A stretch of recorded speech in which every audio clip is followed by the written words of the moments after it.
Have you ever recorded your vocal in Logic Pro and it just sounds flat, dull, and uninspiring? I was exactly in this position when I started recording in Logic Pro. I hated the sound of my voice. I wanted my voice to sound punchy and polished like the pros, but I really struggled with getting the results I was happy with until I found this 3-step vocal system. Once I started using this vocal system, I started just to feel better about my vocals, and it really boosted my confidence to keep going and keep creating. Now that I've released hundreds of songs and got over millions of streams, I still lean back on this system to get vocals that I'm really excited about. So in this video, I'm going to teach you the 3-step vocal system that will totally smash any doubt you have about your voice, how to use this system as a true beginner, even if you just bought Logic Pro today, and how this system will build your confidence to help you keep creating more and more. Let's go. So for me to explain my 3-step vocal system, I need to introduce you to my friend, Prospector Pete. Prospector Pete is one of the hardest working prospectors in the galaxy. He's got more self-confidence than a prospector betting his last dollar on striking gold in a dust storm.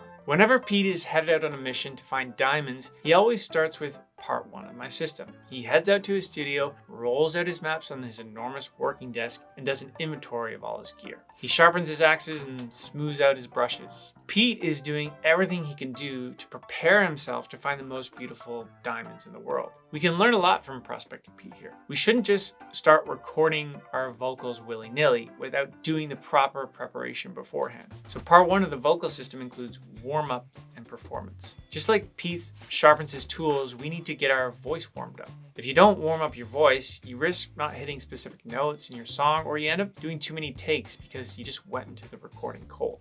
I like to use a 10-minute free vocal warm-up on YouTube.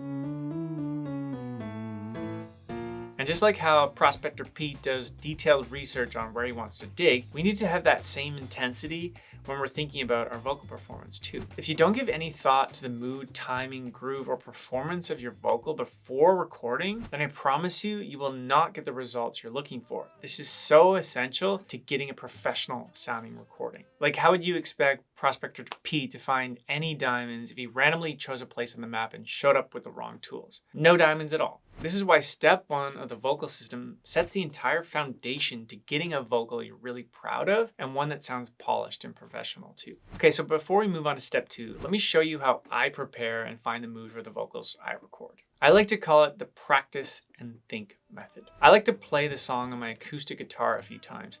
This really helps me do a number of things, including remember the lyrics, find the groove and timing of the vocal melody. It gives me a sense of what the mood should be in the vocal, and it also warms up my voice indirectly. The second is think. I ask myself a series of questions like, what am I trying to get across to the listener? Or what are the lyrics suggesting or saying? How can I best sell this song to the listener? After I've finished the practice and think method, I'm ready to go. So steal from this process of what you like and do the same thing. If you do not complete step 2 with attention and focus, then there's no point in trying to complete the system. More than 80% of your vocal success will come down to step 2, and yes, that is a completely arbitrary number, but I thought it sounded cool, and that's why I put it in there. I think Prospector Pete would agree. So once Pete finds a diamond, he knows it looks dirty and rough. Some people might think it's actually even ugly, but he knows deep down with the right cuts, he can make this diamond amazing. He flies the chunk of dirty rock back to his prospecting studio in Winnipeg, where he starts to make his first cuts. And slowly, the rock starts to sparkle. If we follow Prospector Pete's good example, we can do the same to our process of recording vocals. Getting the right take and takes is essential to getting an overall perfect vocal track. Every cut Pete does on the rock is like singing another take in Logic Pro with your voice. Sing as many takes as you need to until you think you've got like the result you're looking for. But it's absolutely essential though that you listen back after you do about 3 or 4 takes. If you don't listen back, you might not know if you're going in the right direction or if what you think sounds good is actually good. If you've done the preparation, which I know you have, you'll hit the ground running in the recording step and you'll have nailed the mood, timing, and performance of the recording. So let's look at an example of a vocal I recently recorded to hear the raw materials. Notice that the quality of the vocal is strong and it's essentially ready to go. This is because I took the time to get great takes with a solid performance. Caught in moments and the shadows of the past, how calm the good times hardly ever last. I know there's a fire burning in your eyes. Don't let it go out before you fly. We just need step number 3 now of the system, which we'll learn soon. For recording specifics, it's a good idea to record with enough headroom into Logic Pro. That means you should have enough space to increase the volume after you record, and you don't want to peak. I would aim between -6 and -8 peak value in recording. It's kind of a nice sweet spot. For mic, I used a TLM 103 mic and an Apollo interface. I'm not going to dive into equipment into this system though, because that's an open can of beans that Prospect and Pete just don't like the smell of. Gee, how about some more beans, Mr. Taggart? I'd say you've had enough. So number 3 and the next step of this system is Prospect and Pete's favorite, and it's definitely mine as well.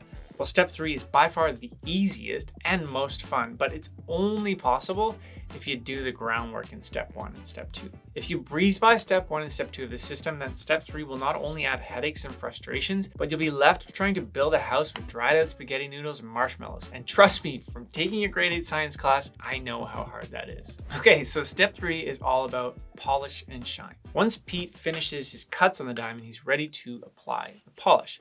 It's where the diamond comes to life. That's why it's the most fun part of the system, because it's where your vocal comes to life too. Adding polish to your vocal has to do with adding different plugins and effects that will have your vocal pop out of the speakers. It also has to do with cleaning up frequencies and adding spatial elements too. The 3 tools that you want to get most comfortable with in step 3 are EQ, compression, and reverb. So let's go back to our raw materials that we had in step 2 of the system and look at adding some EQ to this vocal. We can do 2 things with EQ. We can take away frequencies we don't like, or we can boost frequencies that we like. It's not much more complicated than that. The complicated part about EQ is actually trying to hear the different frequency ranges. All of my students who are new to Logic Pro really struggle with this, and I always tell them it takes a while to learn how to ride a 2-wheeler bike, right? Like most kids start on training wheels, and right now you have training wheels on, so you can't expect just to ride a 2-wheeler right away. So specifically for this vocal, I might do a low cut to remove some rumble and a small dip in the muddy range, Prospect and Pete's favorite range. I also might boost the highs to add some sparkle. Caught in moments in the shadows of the past, how calm the good times hardly ever last. I know there's a fire burning in your eyes. Don't let it go out before you fly. Every time you think of letting go. Caught in moments in the shadows of the past, how calm the good times hardly ever last. I know there's a fire burning in your eyes. Don't let it go out before you fly. Every time you think of letting go. Caught in moments in the shadows of the past, how calm the good times hardly ever last. The next tool will add the punch to your vocal with some compression. If you really want to dive deep into compression, please check out another video I have on my channel. It's right here, titled 5 Brilliant Tips to Conquer Compression in Logic Pro. I go super deep into that video, but for now, I'll do Prospect and Pete's favorite trick, which is using a compression preset, which you can find here. Just notice how much the compressor does to add punch and presence to the vocal. Listen as I turn the compressor on and off. Caught in moments in the shadows of the past. Caught in moments in the shadows of the past. How calm the good times hardly ever last.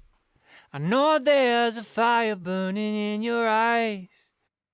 Don't let it go out before you fly.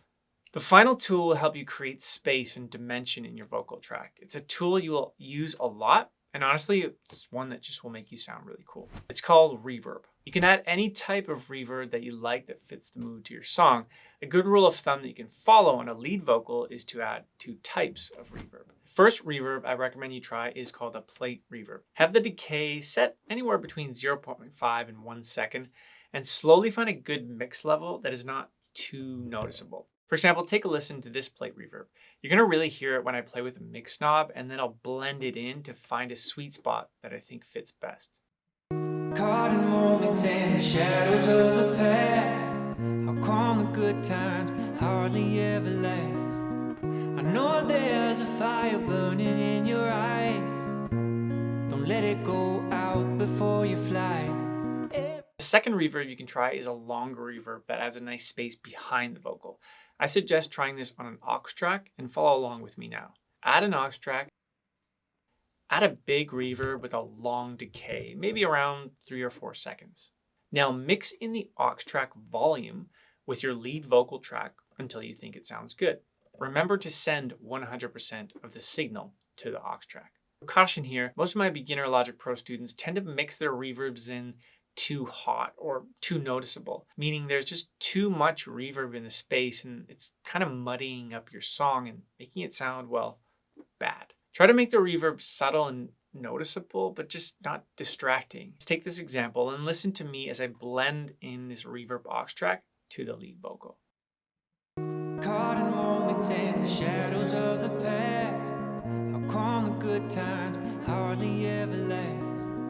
I know there's a fire burning in your eyes. Don't let it go out before you fly. Every time you think of letting go, just take a breath, let it out slow. Pretty awesome, right?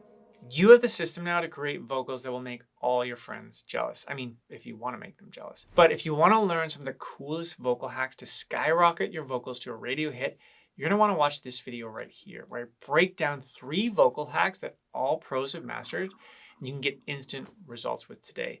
I can honestly not create any song without using all of them.